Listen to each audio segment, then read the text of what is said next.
செய்தி. வணக்கம். விவி செய்திகளுக்காக ஊர் செய்திகள் வாசிப்பது திருதி. ராணிப்பேட்டை மாவட்டம் ஷோலிங்கர் ரோட்டரி சங்கம் மற்றும் பம்பல் சங்கரா கண் மருத்துவமனை சார்பில் ஷோலிங்கரில் இலவச கண் சிகிச்சை முகாம் நடைபெற்றது. ரோட்டரி சங்க தலைவர் வெங்கடேசன் தலைமை தாங்கினார். இதில் ஷோலிங்கர் மற்றும் அதனை சுற்றியுள்ள பகுதிகளில் இருந்து சுமார் 100க்கும் மேற்பட்டோர் கலந்து கொண்டனர். அவர்களுக்கு கிட்ட பார்வை, தூரப்பார்வை, கண்புரை மற்றும் கண் சம்பந்தமான பிரச்சனைகளை கண்டறிந்து அவர்களுக்கு சிகிச்சை அளித்தனர். தொடர்ந்து 25க்கும் மேற்பட்டோர் கண் அறுவை சிகிச்சைக்கு சென்னை சங்கரா கண் மருத்துவமனைக்கு அனுப்பி வைக்கப்பட்டனர். இதில் 15க்கும் மேற்பட்டோருக்கு கண் பொது மருத்துவ சிகிச்சை அளிக்கப்பட்டது.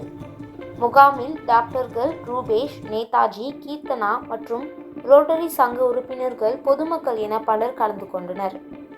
முடிவில் ஷோலிங்கர் பம்பல் சங்கரா கண் மருத்துவமனை பணித்தள பொறுப்பாளர் புல்லட் சேகர் நன்றி கூறினார். விவி செய்திகளுக்காக விஜய் மற்றும் பாஸ்கர்.